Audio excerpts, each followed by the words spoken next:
Hey everybody, in this episode of the Riverdale Aftershow, we're breaking down Season 4, Episode 4, Chapter 62, Witness for the Prosecution. Oh boy, this is an episode. We've got Betty finding out that she's got a killer in her genes. Jughead embraces his preppiness. Veronica tries to save her mother, and Archie becomes a vigilante. Let's break it down next. I'm Maria Menounos, and you're tuned in to AfterBuzz TV, the ESPN of TV talk. Now, let the buzz begin.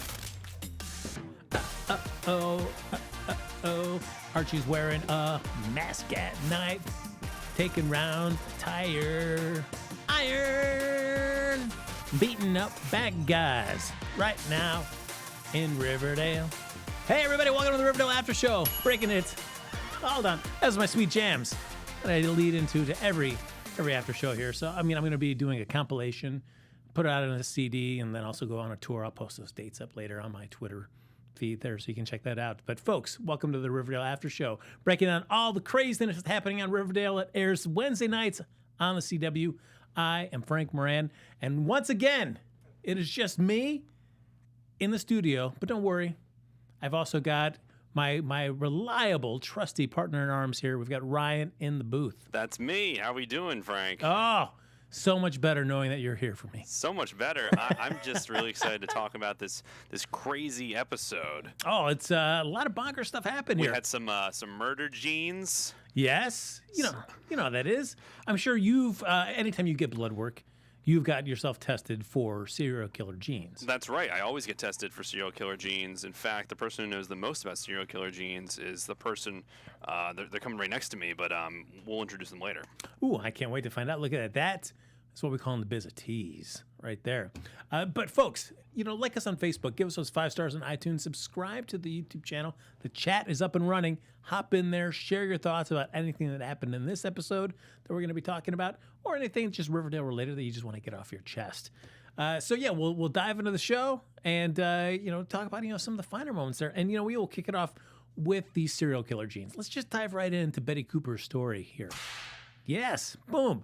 So she decides to take Charles up on her offer to become to join the junior FBI program, and taking an extra class is no fun if you're doing it by yourself. So why not reach out to your best friend Kevin and have him join as well too? Which is nice that they're trying to at least, they seem to Kevin and Betty have mended fences, given what happened over the towards the end of last season, as well as over the summer in the first episode here, where Kevin's alliances weren't quite sure.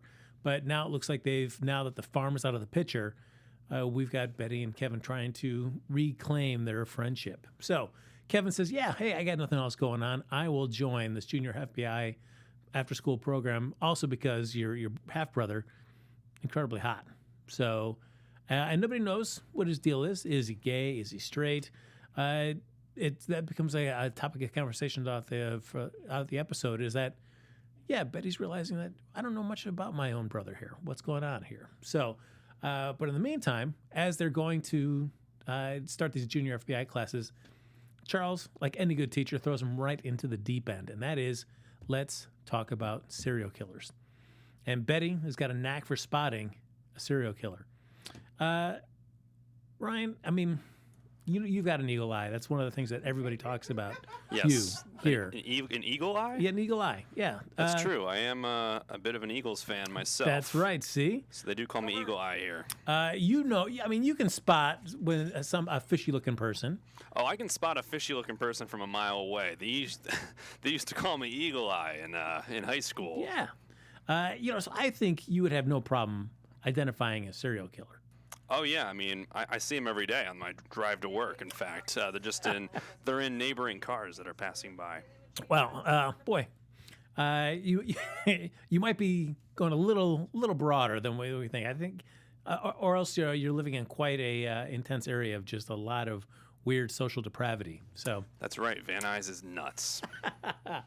So Betty then realizes, holy cow, all these serial killers, what they've got in common is the serial killer gene. So she does confirm with a doctor that she does indeed have those. I don't know. I mean, I feel like this episode, Betty kind of went off the deep end. She realized that she had repressed a memory of killing her childhood cat which we later find out as Betty reveals more about the memory, is that it wasn't just her grabbing the cat and then killing it. It was her, the cat being injured by getting hit by a car, was in pain and was dying. And as Betty went to go get her father for help, Betty's dad says, you know what, this is your cat. You got to kill it. And gives her a rock and makes her smash the cat and kill it. Meow. Yeah, nicely done. So, and I think Kevin's right when he says, you know what, Betty, this wasn't you exploring some kind of, the depths of your soul and how it felt to take a life. Your father put you in this crazy position to kill your childhood pet. So I getting a little tired of Betty just really like, oh, I don't know. I think I'm a serial killer. What am I going to do? What am I going to do? Especially because it's one animal that this happened to. She had never done anything else like that again. And as she keeps on telling Kevin, I'm killing animals. You did one. And that was because your weirdo father, Hal, gave you that rock and kind of pushed you into doing this. So ease up on doing that. The other thing that Charles shows him is that serial killers, if you look, they do like a lot of writing, journals. They write as if they're the hero of the story. And Betty seeing examples of these journals from serial killers, and all of a sudden starts freaking out, and then goes back to her house and looks through a lot of her journals. And what we're seeing is a lot of pictures of like drawings of people like with decapitated bodies or severed limbs. We're seeing those kind of like those scribblings of people that are kind of deranged. And when Betty looks through all her books, I was expecting to see a cutaway shot of, yep, Betty indeed has drawings in her journals of bodies being dismembered.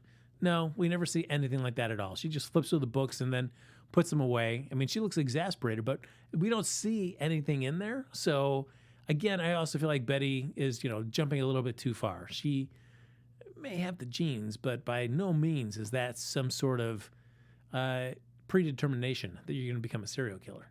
You're better than your genes, right, Ryan? Right. I completely agree. You're always better than your genes. It's nature versus nurture. Half of it is your genes. The other half you make for yourself. You make your own luck. You make your own genes. There you go. Like John Connor said it best. There's no fate except for what we make for ourselves. Yep. Yeah, we're the resistance. That sage John Connor. So by the end of it, though, Betty realizes, hey, Charles has just told me that he's got the serial killer genes, too. And that makes me realize I really don't know anything about my own half-brother. He kind of just blew into town, was helping it conscripted my mom to help out in this whole farm debacle, but is now staying in town afterwards under the pretense of helping FP with some police cases. But otherwise, all she knows is that, hey, he is in the FBI office. He's at Pop's chocolate shop, and he's wherever he lives. So Betty is starting to investigate what's going on with Charles. And all we know for sure is that at least he's listening in on our conversations. Whether that means he's a creepo or not remains to be seen. We'll see. I don't know. I mean, if you're listening into somebody's conversation, does that automatically make you a creepo, Ryan? I think if you're listening into someone's conversation, there's a great film about this that I'll plug right now. It's called Three Colors Red. Okay. It's a foreign film. And they do bring up this question. I think it is a little weird. However, there are special cases where it might be all right. Just off the top of your head, what is one special situation? Well, I'm going to take the example from this film. Okay. It is like a 65-year-old man. Kids have grown up. His partner has passed away, and he's kind of just sitting at home. He's retired, and he's got nothing better to do. So what he does is he spies on his neighbors, and he taps into their phone calls, and he hears what they're talking about on the phone at all times. So he knows all the dirty secrets. He knows what his neighbors' wives are hiding from the neighbors' husbands, what the kids are hiding from the parents, and he doesn't do anything about it. He just listens, and it's his entertainment. And it is really creepy, but it's also a little innocent. I mean, because does he act on any of that? At one point he does. Oh, all right. And that's where the film comes in. Oh, gotcha. But it was to save a life. Oh, well, see, there you go. I mean, it may seem creepy, but the ends justify the means, right? Yep. If the ends justify the means. Yeah, there you go. It makes sense. Now, Betty's beau, her boyfriend, Jughead, is still dealing with some of the shenanigans happening over at Stonewall Prep. But this episode is interesting because we do learn a little bit more about Jughead as a kid, and as a child, and still to this day, he remains a huge fan of a series of childhood novels called The Backstreet Boys, which essentially is just the Hardy Boys that we know. But the Riverdale version of that is the Backstreet Boys. Even going so far as Nancy Drew, which is, of course, another show on CW that actually airs after Riverdale. Their version of Nancy Drew in the Riverdale universe that hangs out with the Baxter brothers is Tracy True. So that was kind of a cool nod to the whole Hardy Boys, Nancy Drew mythos to kind of incorporate that into Riverdale. But the whole reason this comes into play is that we find out that Mr. Chitting, Jughead's teacher, has ghostwritten a new Baxter Boys novel. And they're going to have a little reception to kind of celebrate the release of the new book. And then they also bring in the first writer ever on the Baxter Boys, who then passed down the torch to another ghostwriter, and so on and so on and so on, until it went to Mr. Chitting. He has come now, and to find, I should say, the next person that's going to be the ghostwriter of the Baxter Boys series. And when Jughead finds out that this is a possibility, that in fact all writers of the Baxter Boy novels have come from Stonewall Prep, you couldn't. Jughead, huge smile on his face. I mean, this would be the ultimate dream. You already love to write, and then if you have an opportunity to write something that you have loved reading since you were a kid, it seems like a match made in heaven. But of course, Brett, who already has dismissed the crime genre, especially like young adult crime genre, as just like, oh, this is trivial stuff. Who cares about it? But when he finds out that there's some competition with some award, to at least how. I mean, I guess you're going to become a published author, so that's fantastic. But if you don't have an interest in that genre, but you only want it because you need to win anything that comes across your path, that feels like Brett's motivation. It's like, oh, it's something that you can win, you can be first at, you can be the best at. Well, then, of course, even I don't care about it, but I will sign up for it just because I will prove to everybody that I'm the best. So far, what we've seen for Brett, it doesn't turn out that way for Brett. He often gets shown up, whether it's Jughead or any of the other members of his little high school class. We got a lot of people in the chat, Frank.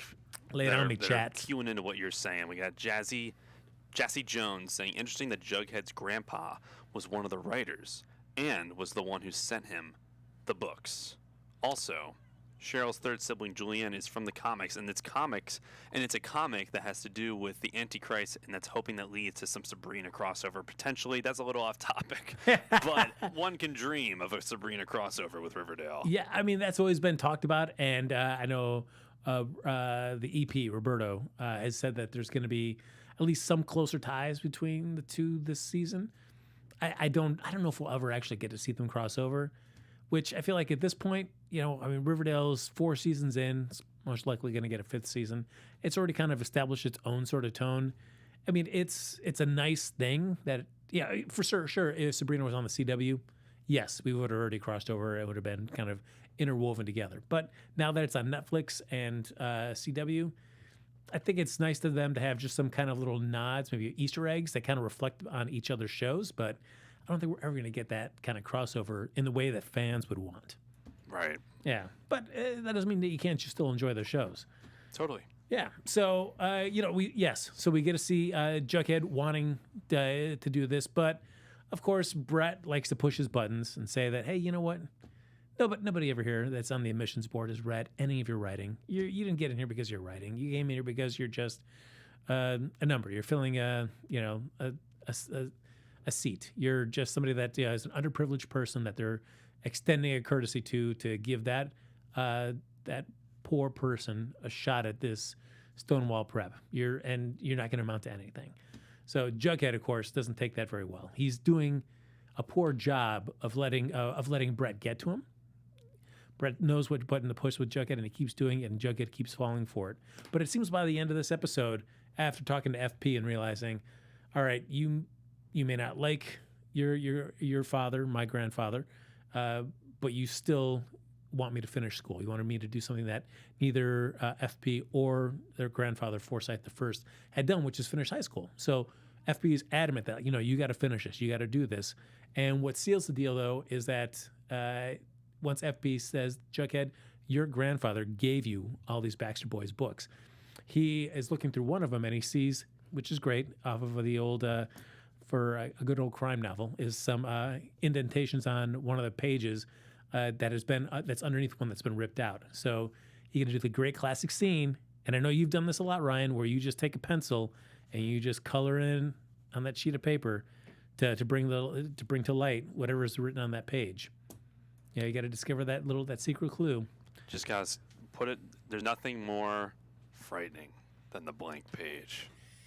You know what I mean? That's true. I mean, sometimes it's just you and that page, and you're staring at each other. And sometimes I just fill it in, just because I get so scared. I just go to the next page. Yeah, you just got to write something. Just get it out. Get it out. You got to get that fear out. The hardest thing is starting. Doodle. Yes, do what you want. Write a nurse. All work and no play makes Jack a dull boy. Just type that over and over. Even with the spelling errors. Yes. Just keep going. Just keep going. Don't stop. But Jughead finds an inspirational message from his grandfather that had been torn out of the book, saying, "Hey, yeah, you can do it. Don't trust few. Don't let them take anything from you." And so Jughead says, "All right, I'm going to go for this, and I'm going to win it." And by the way, don't call me Jughead anymore. Just call me Forsyth III. I'm going with that. It's all right, Ryan. As a lover of names, right? Jughead or Forsyth? Forsyth. I think Forsyth, because it's almost awful with just being Forsyth, and then you're just like, oh, that's just a word. Jughead's, I feel, a little overdone. It's the go-to name for maybe a bomb. I think it's also a candy, and that's Warheads. Yeah. I'm going with Forsyth. Really? Interesting. Yeah, because it's just a little weird, and that's me. Now, if he constantly referred to himself as Forsyth the Third, which since he's the third person carrying that name, I feel like that ruins it. That ruins it. Call me Forsyth the Third. Yeah, after 2 times. No. No.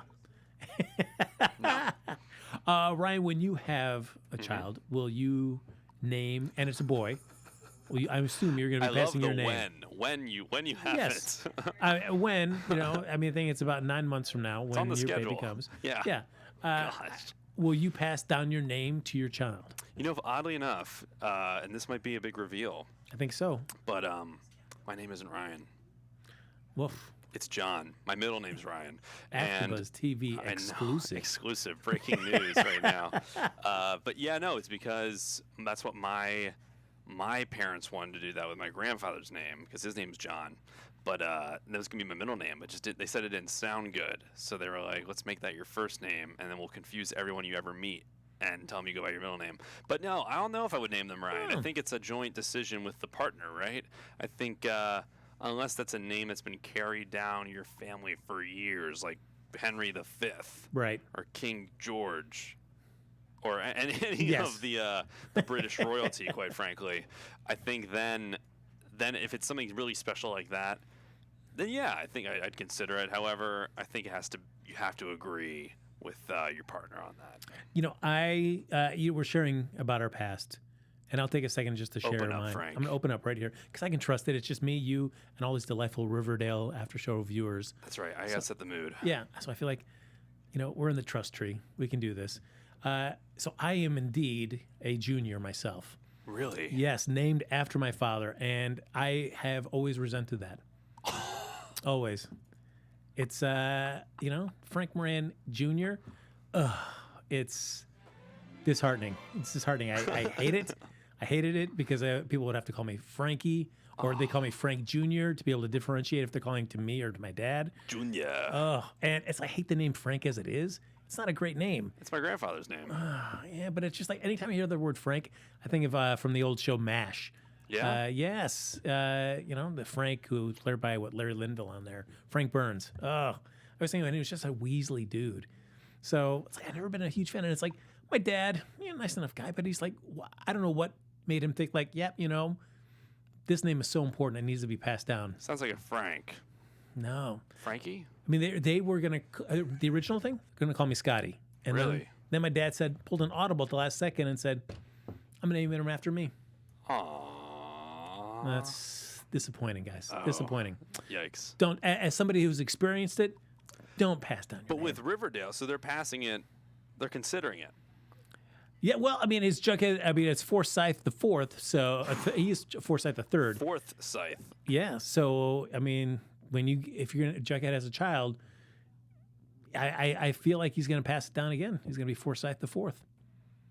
Oof, that doesn't sound pleasant at all. We got some more chitter from the chat. Yes. Is that right? So Yeah. we have people saying, she is fourth Saya. They agree. They think, sometimes it's a little annoying if you're just passing down the name. It seems like we have a split chat. Some people don't think they will do that. They're going to be the external shockwave says I was going to be a third, but my mom refused, so I'm special. You are special.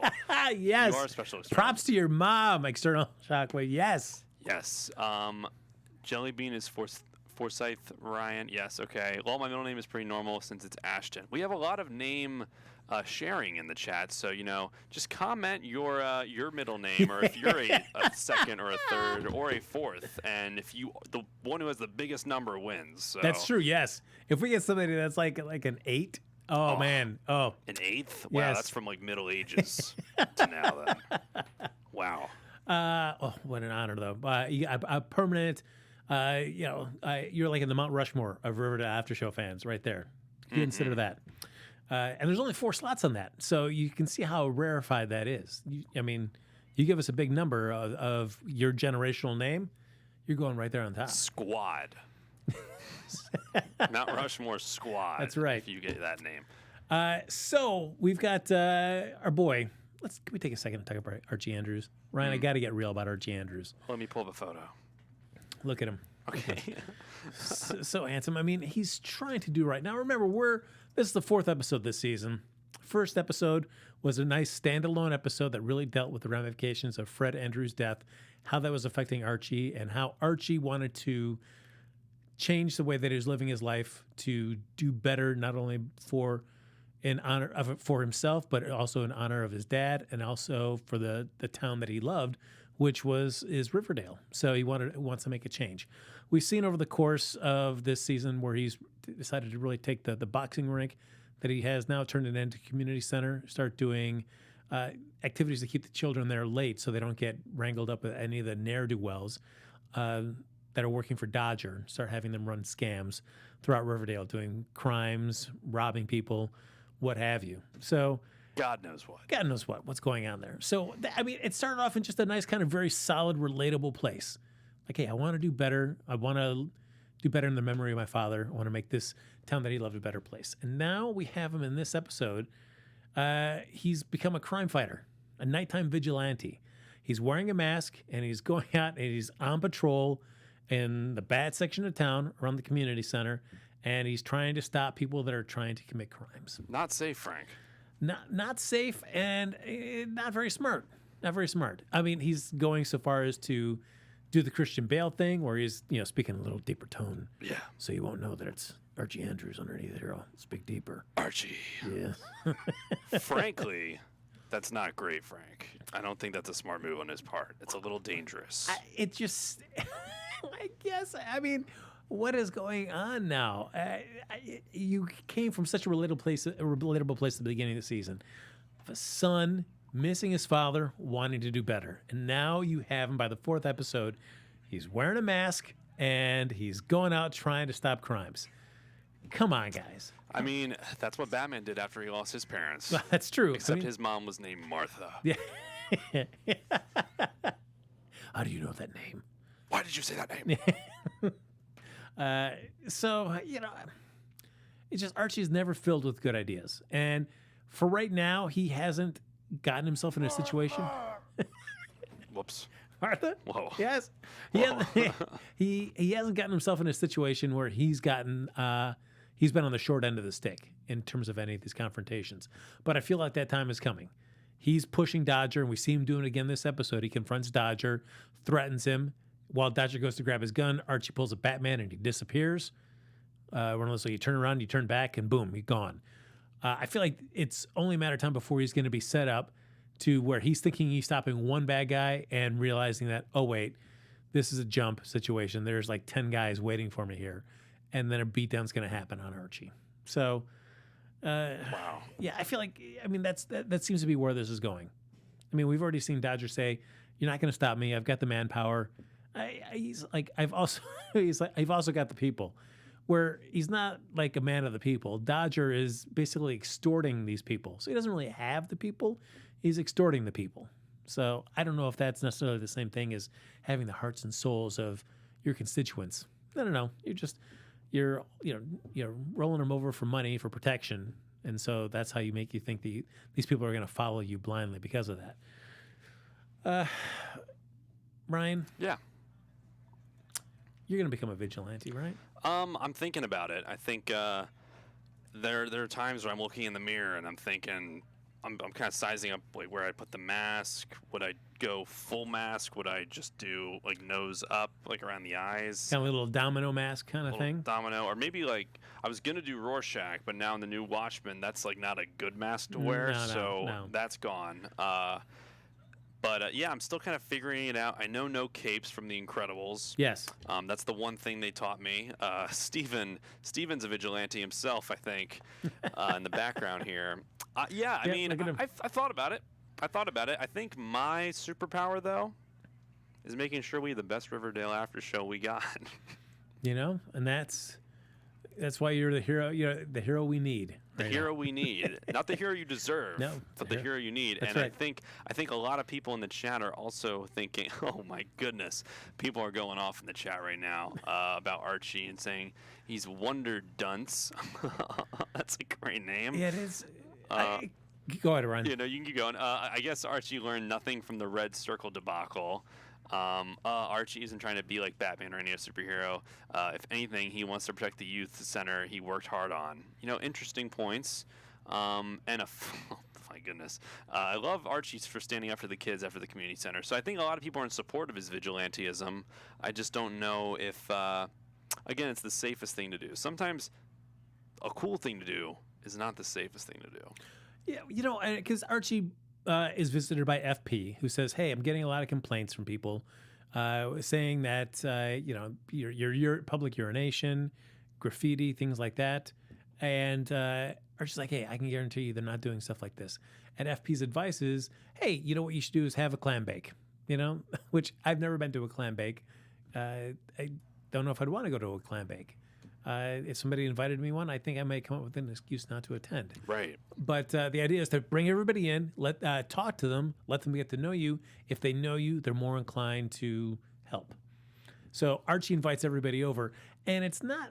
I feel like this is the worst execution of FP's idea. Some of the media is there as well, and it's just some of the people of the town, and it's really odd.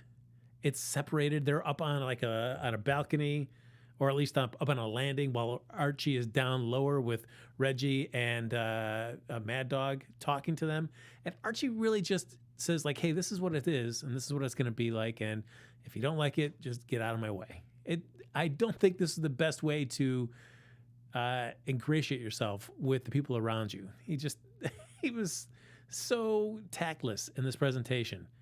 Like, what part of a Clambake is it you just, having you people that you're inviting, trying to get to know better, have them get to know you better, just kind of stand up and away at a distance and just say, this is what it's going to be like now, guys. Cool. And if you don't like it, go pound rocks. So I was like, come on, Archie. FP was saying like, hey, bring him in. You maybe have a little cookout, food, fun, drinks. You're chatting with people. You're just relating on an everyday human level instead of just like, nope, you guys don't like this, and I'm trying to do something, and if you don't like it, then kick bricks. I don't know. So kick bricks. Kick bricks. Yeah, kick bricks. Pound sand. I think that's what the kids say. Pound sand. Pound sand. So once again, Archie. I mean, his heart's in the right place, but he does it so poorly, and I don't know why. He feels the need that he has to do this alone. I've got to be the nighttime vigilante. He doesn't talk to Mad Dog, doesn't talk to Reggie. I mean, I don't know how invested Reggie is in the community center per se. I mean, Reggie and and he are our friends. I don't know if Reggie cares enough to like, hey, I'll put myself on the line here as well to help out this community center. But regardless, it's all going to blow up in Archie's face, and it's just a matter of time. So get ready for that, folks. And you know what?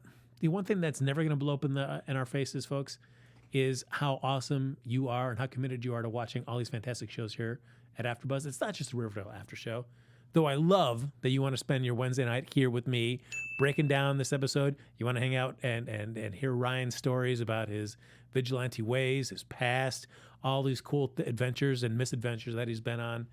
But you watch all these great shows, and we can't thank you enough for that. It gives us an opportunity and a platform to talk about the shows we love with the people who love those shows as well.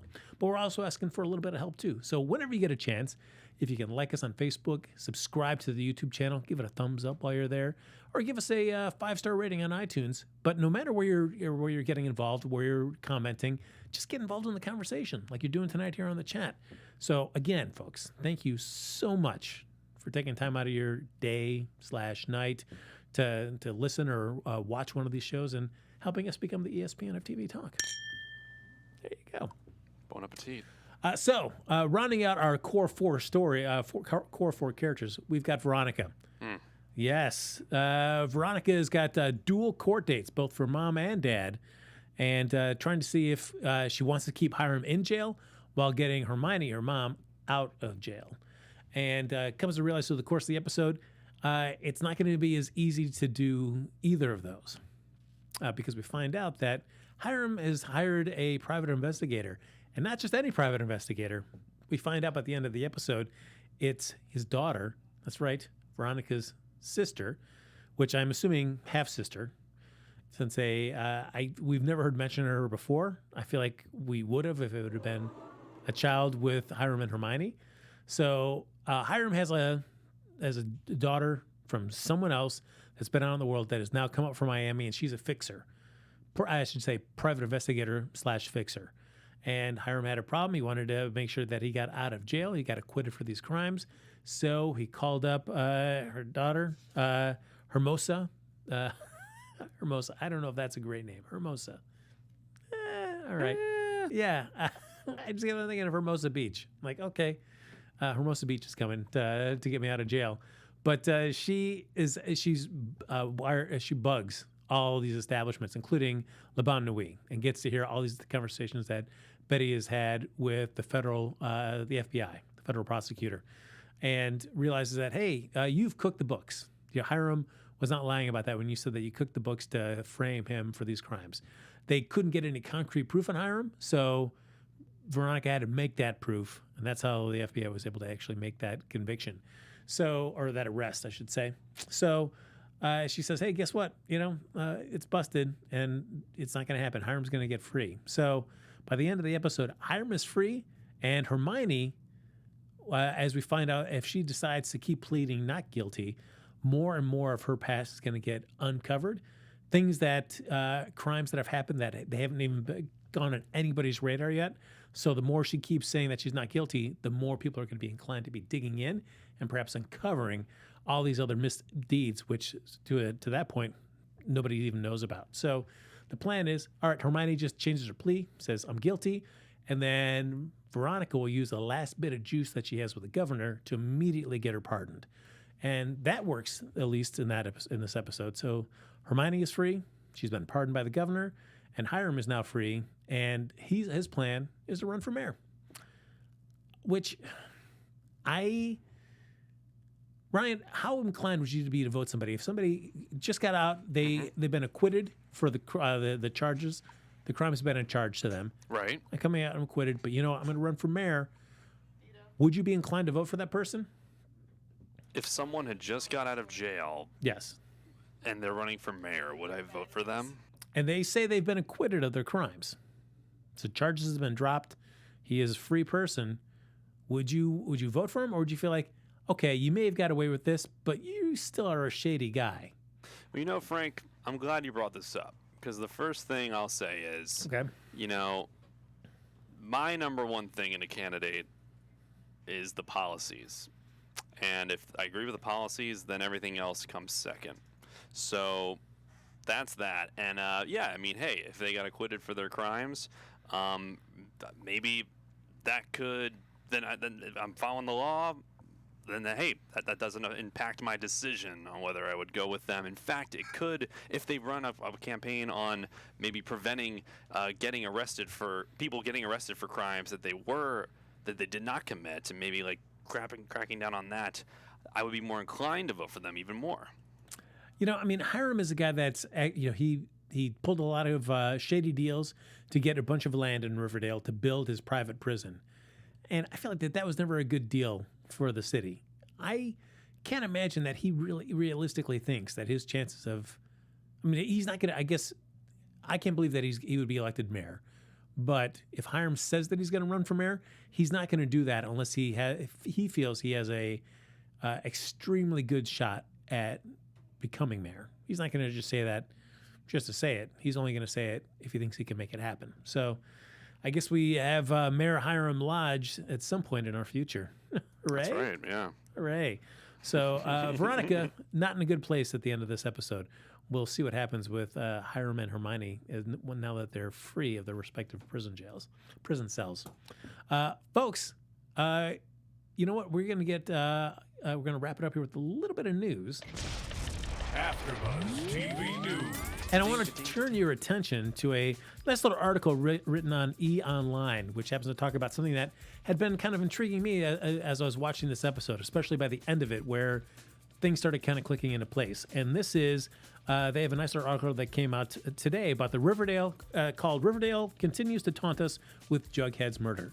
And what they go into is breaking down what they feel is now going to be the arc of this season, which is we've been now laid, the little breadcrumb has been laid in front of us in this episode that, hey, there's a Backstreet Boys ghostwriter position open. And the theme that the 5 students there at Stonewall Prep are going to be competing for to get this ghostwriter deal is how to, the perfect murder. That is the theme. You've got to write the perfect murder. And the idea is you write the first 3 chapters, as well as a rough outline for how the rest of the book would go. And so speculation from this E! Online article is saying these flash forwards that we've been seeing through starting at the end of last season, and then throughout these various episodes up until this one, including this one here at the end, is all these flash forwards are not flash forwards, but are in fact Jughead's novel being displayed on life, being displayed to us, being put to life, so to speak. That we're seeing this perfect murder that Jughead has written, and we're seeing snippets of that book, which is kind of a way for Riverdale to have its cake and eat it too. It can set up a tantalizing mystery for the season, but at the end, it's not really Jughead dead. Especially after we saw him on the slab in the morgue last week, it's not really him dead.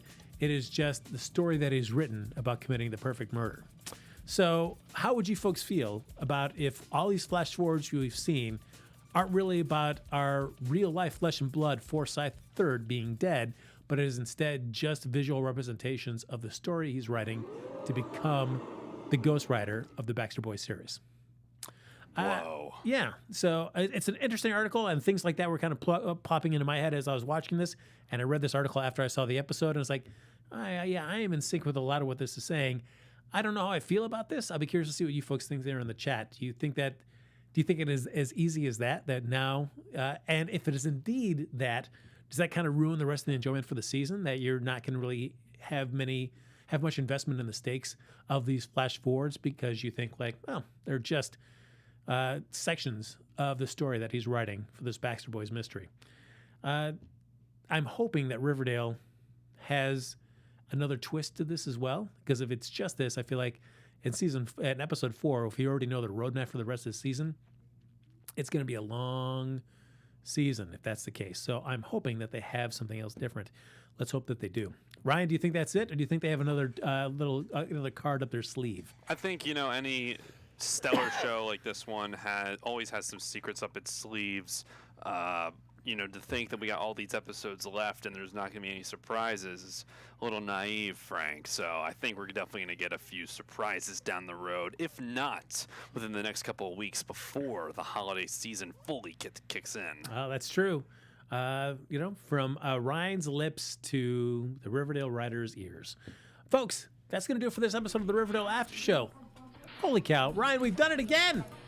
Once again, we crushed it. And yes. Remember, guys, tweet at The Only MC and let them know that the Riverdale Aftershow sends their regards. And you can follow me at Ryan Nilsson _ Actually, I think it's at Ryan Nilsson. I changed it. R-Y Nilsson. Oh, why? On Twitter. No John in there at all? No John in there. And also stay tuned. Tomorrow we're starting a Star Wars news show at 4 p.m. on the Popcorn Talk Network. Tune in. Steph Sabra is on it with me. Get out of town. Why am I just hearing about this now, Ryan? Didn't want to throw off the show up top. Had to bring it up.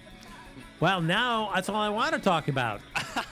Cool. Thanks. You're welcome. Folks, as always, thanks for joining us. Like us on Facebook. Give us those 5 stars on iTunes. Subscribe to the YouTube channel. And thank you, everybody, for happening in the chat, External Shockwave, and various other folks. Appreciate you taking your time out every Wednesday to join us while we're doing the Riverdale After Show. If you want to follow me on Twitter and Instagram at HappyGoJackie. That's going to do it for this week, folks. We'll be back here next week with an all-new episode right here on AfterBuzz TV. Our founder, Kevin Undergaro, and me, Maria Menounos, would like to thank you for tuning in to AfterBuzz TV. Remember, we're not just the first, we're the biggest in the world, and we're the only destination for all your favorite TV shows. Whatever you crave, we've got it. So go to AfterBuzzTV.com and check out our lineup. Buzz you later. The views expressed herein are those of the hosts only and do not necessarily reflect the views of AfterBuzz TV or its owners or principals.